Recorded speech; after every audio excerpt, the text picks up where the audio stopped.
Welcome to the Game Sense Football Podcast. My name is Ewan, and with me is Nas, as usual. Hello. In today's episode, we are answering some questions that we've received in our fan mailbag. Yes, we are fans. You can submit your questions to us as well by leaving a comment if you're watching on YouTube or Spotify. Don't forget to subscribe to us on both sides if you are feeling generous. Also, remember to check us out on Instagram at Game Sense Football. You can leave your questions there as well. So, Nas, anything interesting this week? I learned something new this week, and what I learned is that if a game goes to penalty shootouts, if it goes to a penalty shootout, and one of the teams has had a player sent off or has fewer players for whatever reason, the other team must also nominate the same number of players to sit out the penalty shootout. Ah, yes, I actually Yeah. knew about this. I actually had no idea. So, like, for example, in the 2006 World Cup final, where Zidane gets sent off for headbutting Yep. Materazzi, right? That game, Gennaro Gattuso, the Italian midfielder, he was nominated to sit out the penalty shootout. So, it didn't get to him, but had it gone past the 5, he would not have taken the kick. And I actually didn't know that, and quite interesting. I've been trying to think of a tactical advantage this could have for one or both teams, but I can't think of any. But yeah. Well, if you're the team with more players, you are eliminating the person who's the worst penalty taker. Yeah. Right? So I think in that sense, it's an advantage, but not a very clear-cut one. Yeah. Quite interesting that Italy nominated Gattuso, who obviously has never been a good goal scorer, but not the keeper. I mean, it's obviously better at kicking legs than kicking the ball. Yeah. Kind of like Vinnie Jones from the last episode. Kind of. We might discuss Vinnie Jones again this week.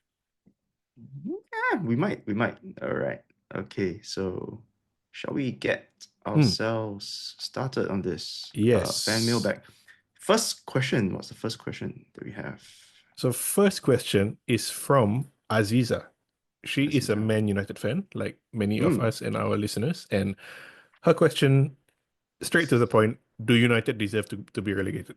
She actually says she feels like they should be relegated just because they've been so bad. They've been bad. I agree. I don't think they deserve to be relegated. That's a very extreme point of view, obviously. Okay.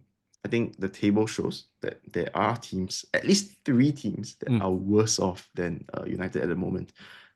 What I can say right now is that probably United do not deserve to be mentioned in the same breath as the clubs in the upper echelons of football right now. I agree with you. I think they don't deserve to be relegated, but obviously they deserve to be as low as where they are. But like you said, there's a lot of teams worse than them. Like Southampton, terrible, even though they outplayed United for about an hour the other time.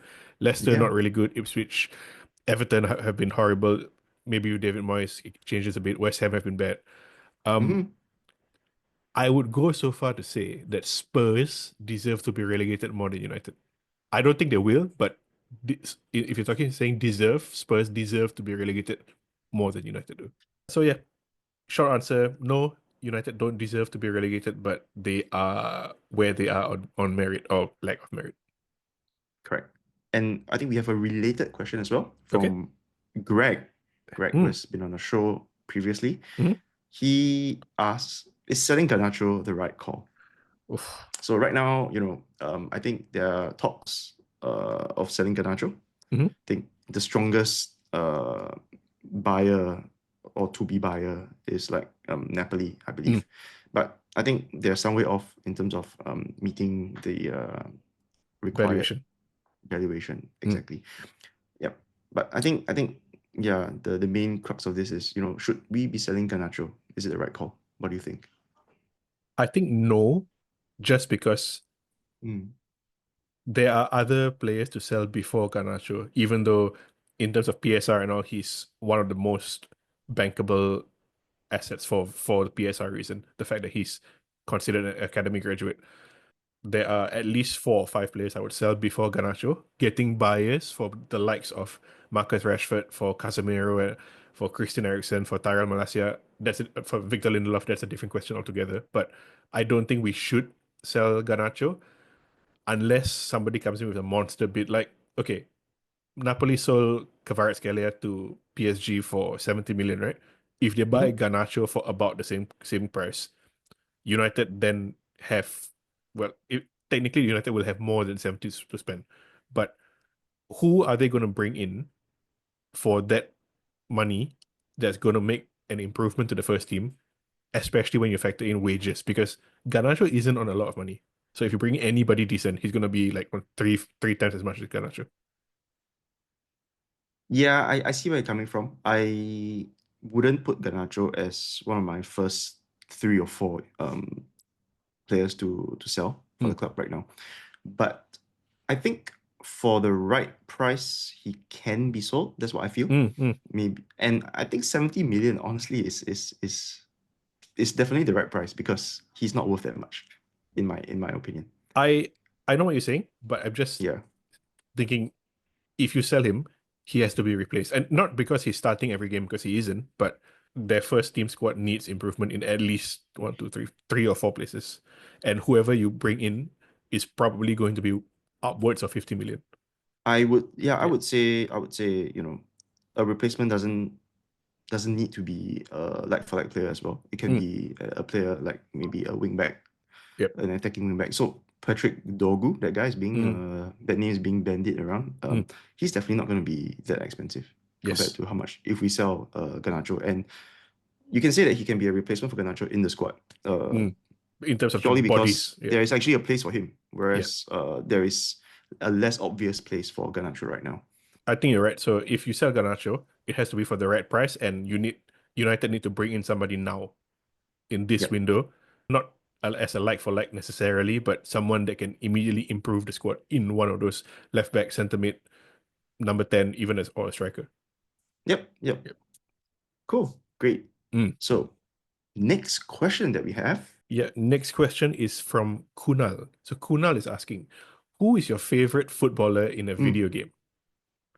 Good question, Chirag. favorite footballer in a video game. Okay. Mm. I'm assuming any Yeah, any video game. any video game. I mean, I assume like Neymar hasn't appeared in Virtua Fighter, but so we're probably talking about FM, Pro Evo, FIFA, UFL if you play UFL, stuff like that. So back in the day of Winning 11, Mm. um, I really liked the Milan team a Hmm. lot. The one with the asymmetrical Christmas tree Okay, looking With formation. Kaká. With Kaká and Shevchenko in front. So Yes.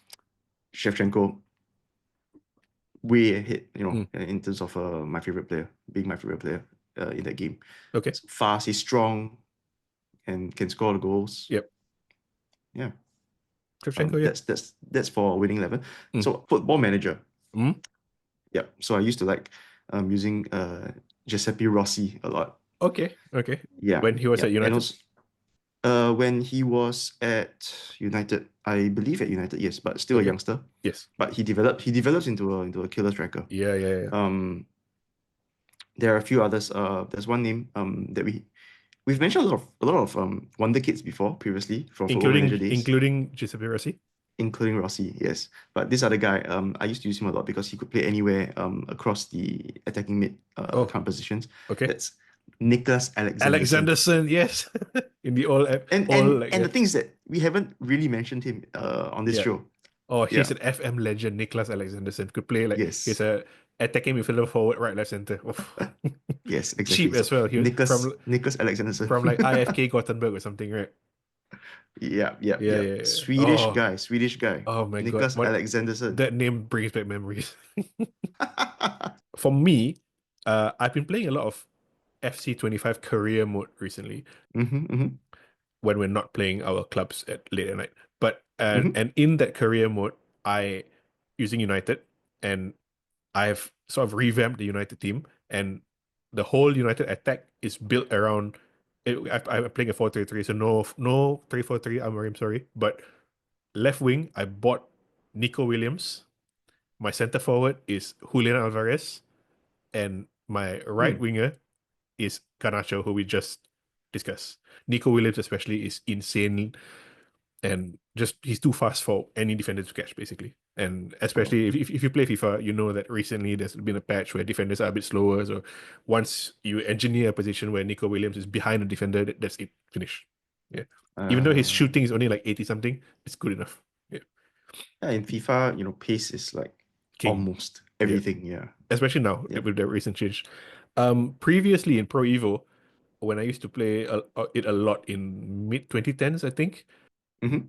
I used to love using Marco Reus on the wing. Marco Reus. Yeah. So Okay. again, not super fast, but just very good dribbling, close control, cut in, shoot. On a related note, I also liked Memphis Depay for the same reason.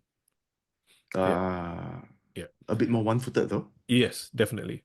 If you look at FM, you mentioned Giuseppe Rossi. I also used to love using United and like basically molding Giuseppe Rossi to be from wonderkid to like the main striker for like best player Mm-hmm. in the world. And he would never get the stats to make him better than Shevchenko, for example. But Mm-hmm. he would be good enough to be in that top tier at least. Yeah. Yep. Yep. Yeah. And of course, Nicholas Alexanderson. Then Nicholas Alexanderson, yeah. Yeah. I've spoken multiple times about my epic journey with Chris Eagles for United and how Oh. Frank Ribery screwed me as well. So uh, I'm not gonna go through that again. But yeah. Good question, Kunal. Thanks for Mm. your question. Helps us remember, good old days of Nicholas Alexanderson. Nicholas Alexanderson. All right, on to the next question Mm. from Fami, this time without a draft related question. Wow, Whew. first time. Fami showing some Yes. growth. Some range in his questions. So, Roy Keane, Patrick Vieira, Neil Ruddock, Julian Dix, Duncan Ferguson. Oh, there's a whole lot of It's a lot of rough players. names right there. Yes. Yep, Stam, Joey Barton, Vidic, Skirtle, Graverson, Stuart Pearce, Vinnie Jones, Royal Rumble or Battle Royal. Who would be the last man standing? I guess Which it's quite player would you want as backup in a fight? Yeah, I guess it's fitting because the actual Royal Rumble, WWE Royal Rumble, is being held 1st of February. So maybe by the time you listen to this, it's getting there. Quite a stacked card this year. I'll Mm, definitely be watching. Um, mm. Interesting question. Uh, you I have an answer, but why don't you go first? You know how much of a fan I am of Vinnie Jones, Yes. but I'm gonna avoid that this time. Okay. I would go with Duncan Ferguson. Really? Yes, Duncan Ferguson. Um, Known for his real bad temper and Mm, aggression and all that. I think he's up there as well on the list of most number of red cards um, in the Premier League, like okay. 6 or 7 or something. Mm, So quite close to the top. Um, really known for being big and strong and aggressive for mm, Everton back in mm. his day. And of course, he's a Scotsman. You don't mess around with those Scotsmen, Okay, right? fair Yeah. enough. I'm going with Nemanja Vidic actually. Oh, why? Basically everybody there is a hard man, right? So it's difficult to place one above the other another just in terms of how tough they are. I think they're all tough as nails. But to me, Vidic is also technically sound and intelligent as well, and that elevates him compared to some of the others. And I Mm-hmm. guess if you're looking at the Royal Rumble, the pro wrestling aspect, he reminds me of Gunther or used to be Walter, who is one of the champions in WWE now. There's a lot of similarities. The way he carries himself, just no nonsense, technical, like almost believes he is better than you and backs it up as well. Hard Mm. European hard man here. Next and final question that we have for today. Mm, Danny. Danny. Danny asks, what's your favorite goal scored by a defender? So I have a few off the top of my head. For me Mm. personally, I'm immediately discounting free kicks. So nothing from Trent or Roberto Carlos. Though I kind of Mm. wanted to say Mihailovic for Lazio. He once got a hat trick of free kicks in Serie A. Yep. But to me, a defender scoring a free kick is like goes against the essence or spirit of this question because you're thinking like it's a outrageous good goal that you don't expect, right? And a defender taking a free kick already, you Well, know that he can do it. at least it's not a defender taking a penalty. I guess, but yeah, yeah. So, for me, Hmm. there's only one answer for me. Okay, it's Okay. Philip Maxis. Philippe Maxis for Philip Roma, Maxis for AC France, Milan. AC Milan. The first goal he ever scored for Milan was a Hmm. bicycle kick in the Champions League from outside the box Oh wow. against Anderlecht. Uh, it was in 2012, yeah, 2012 in the group Hmm. stage against Anderlecht. And if you've never seen it, you need to watch. It's a sick goal. And I've never seen it. you after we finish recording this episode, go and watch it. But Okay. it's the worst thing is as good as the goal was. 3 years Hmm. later, Philip Maxis will be nominated for the Puskas Award. 3 years later, for a different, obviously for a different goal, which I think is Hmm. not as good as the bicycle kick. He scores the Puskas Award one is a flying scissor volley against Inter Milan in the International Champions Cup, the friendly competition. Hmm. Yeah, so Okay. he's Okay. nominated there. But my favorite goal is from 2012, not nominated for Puskas Award. Philip Maxis against Anderlecht. Okay. Wow. I'll watch it after this, and Mm, you should too, but only after this. Okay. only after this, yeah. Yes. My favorite, Mm, the one that I'm most emotionally connected to, mm. would be a goal by Fabio Grosso. Oh, yes. Italy versus Germany in the 2006 World Mm. Cup semi-final. Semi-final, yeah. So he scores this goal from a pass from Pirlo that Mm, fooled the whole defense yep. and curls it into the far corner in the 118th minute. Mm, amazing. Yes, Yeah. so incredible clutch goal. Mm, After that, Italy actually at that point in time it was 0-0 still, mm, but by the end of extra time, Italy won 2-0 because Germany like pushed up after that and yes. Italy counter-attacked and scored another goal, right? So yeah, but the Grosso goal was one of my favorites because I'm an Italy supporter. Mm, So to me, that's the thing that I'm most emotionally attached to. good answer. Good answer. Yeah. Yeah. I think that goal isn't the most like technically sound goal, though the pass from Pirlo Nah. is amazing. But yeah, I mean, Yes. nothing wrong with an emotionally Yeah. poignant Yeah. goal, right? Another Mm, one that okay. I can say is because we're Singaporeans is Arsa Kumar's goal in the Shoulder. Malaysia Cup in 1994. Mm, Yes, scored with his shoulder blade. yeah. Nothing to to shout about in terms of the beauty of the goal. But again, it's the emotional connection. Yeah, he's made a career out of that goal. I mean, good for him. Um, so I actually have another one as well. You've gone with two like emotionally punchy goals. Mine, Yeah. a bit more technically sound. So, uh, Mm-hmm. first one was the Philip Max's bicycle. But so in 2018, Mm.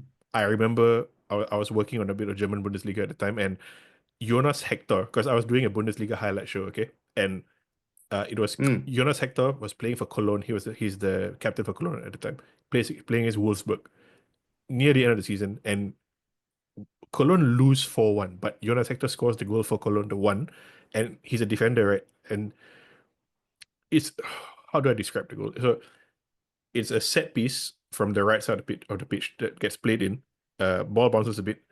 The pass then just played into the box, the top near the edge of the box. Okay, and Jonas Hector, the defender, again, let me like reiterate that collects the ball, Hmm. first touch on the turn, spins around like pirouette Zidane past two defenders, and then immediately lobs the keeper Wow. in like one slick movement. Like, That's like a video game kind of goal. yeah, if you score it in FIFA, you would drop the controller and be jumping around, you know. Yeah. Wow. Even the commentator Okay. says something like, "Oh, like how does a defender score a goal like this?" Something like that. We still have time for some winners and losers for this week. Nas, you Mm. have any winners and losers this week? My winner and loser is the same Mm. player from the same game. Okay. Mm. Galatasaray play against Dynamo Kiev in the Europa League. All right. Mm. And the game ends 3-3 and quite a decent game. Both these teams very inconsistent for wildly different reasons. Okay, but so the game is 2-1 to Galatasaray at this point. Uh, Okay. Galatasaray get a corner, the ball comes in, and there's this player called Baris Alper Yilmaz. He's a winger for Galatasaray, Turkish international. The ball Mm-hmm. comes in, it's heading past the post, going out, and he dives towards the ball and punches it back across goal. And he's not the goalkeeper. He's not a goalkeeper. So he's a Galatasaray player trying to punch the ball across goal for a Galatasaray player, somebody else to score or something. Yep. Like, obviously handballs it. Okay, referee straight away gives him a yellow card. His second yellow card sends him off. Mm-hmm. He protests. I don't know why he's protesting, but because it's the blatant, obviously handball. Yep. Everyone is protesting, and then like a long while after that, VAR calls the ref over to look at the screen, and I'm thinking like, what VAR is happening? Like he's obviously handballed it, and it turns Yeah. out VAR thinks that he handballs it because the defender was pulling him to the floor. The referee agrees, rescinds the yellow card. He's rescinds the yellow card, and so he doesn't get sent off. He comes back on the pitch. Penalty. Galatasaray get a penalty. Victor Osimhen scores, and Huh. yeah, so Gala go from getting a red card to getting a goal in the same passage of play. And so my winner and loser is Baris Alper Yilmaz, who goes from getting sent off to pseudo assisting a goal. All right. So once again, thank you for your questions. Do send us more questions if you wish to hear us discuss about it. Our email is gamesensefootball@gmail.com, or you can leave a comment on YouTube, Spotify, Instagram, GameSense Football. So till next time, see ya. See you guys.